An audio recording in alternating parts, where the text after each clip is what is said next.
Hi hello नमस्कार. Swara Bhise YouTube channel आपल्या सर्वांचं स्वागत. मी तुम्हाला आज सोलापूर स्टाईल शेंगदाणा चटणी कशी बनवायची ते दाखवणार आहे. मिक्सरच्या भांड्यात थोडीशी जागा सोडणे इतपत आणि इतके मी शेंगदाणे घेतलेले आहेत. ते शेंगदाणे छान असे खरपूस भाजून घ्यायचेत आपल्याला. आणि शेंगदाण्याचं जे मिक्सरच्या भांड्याला थोडीशी जागा शिल्लक राहिली होती, मी एवढे शेंगदाणे घेतलेत त्याप्रमाणे तुम्ही घ्या. आणि एकदम व्यवस्थित असे शेंगदाणे छान असे भाजून घ्यायचे. आता बघा मी तर शेंगदाणे भाजत आणले, त्याचा कलरही चेंज झालेला आहे, मी बघू शकता. आता मी काय करते, ते शेंगदाणे आहेत ना एका भांड्यात काढून घेते आणि एक थंड होण्यासाठी ठेवायची, म्हणजे आपल्याला त्याच्यावरची पूर्ण साल काढायची. थंड झाल्यानंतर मग तोपर्यंत मी काय करते, ते शेंगदाणे थंड करून घेणार आहे आणि त्याची पूर्ण साल काढून घेते. तुम्ही बघू शकता शेंगदाणे आपले किती छान भाजलेले. शेंगदाणा चटणी करताना शेंगदाणे एकदम व्यवस्थित भाजावे लागतात, ते एकदम आतून खुसखुशीत झालेली पाहिजे. हे बघा मी ना काय केलं, शेंगदाणे थंड होऊ दिले आणि त्याच्यावरची पूर्ण साल काढून घेतली.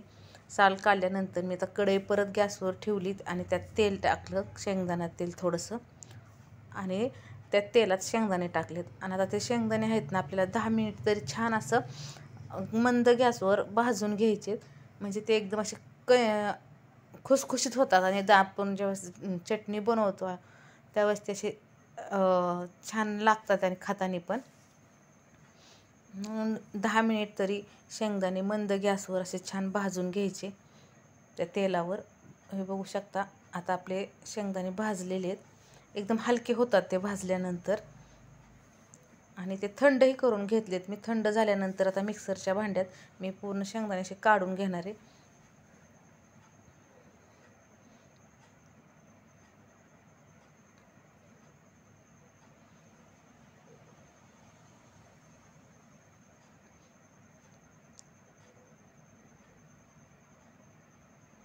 हे बघा आपली थोडीशी जागा शिल्लक राहिली त्या मिक्सरच्या भांड्यात. आपण एवढे शेंगदाणे घेतले होते. त्यानंतर त्यात 4 ते 5 लसणाच्या पाकळ्या टाकणार आहे. आणि चवीनुसार आपण मीठ टाकून घ्यायचं त्यात.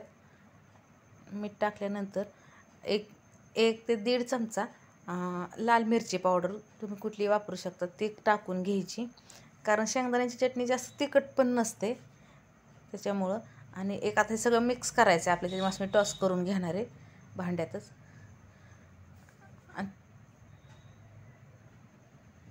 आणि ते झाल्यानंतर मिक्सरला असं चालू बंद करत आपण ते फिरवून घ्यायचं. मी तसं करून घेतलं तर आपले शेंगदाणे असे पूर्ण बारीक झालेले नाहीत. असे थोडे शेंगदाणे बारीक झालेत तर जास्त, म्हणजे थोडे शेंगदाणे अख्खेच आहेत.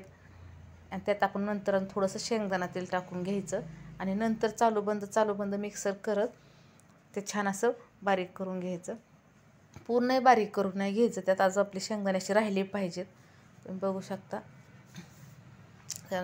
हे बघा ती शेंगदाण्याची चटणी कितपत ओली झाली, त्याला तेलही सुटले. आणि हे बघा अशा प्रकारे अशी शेंगदाण्याची चटणी तयार झालेली आहे.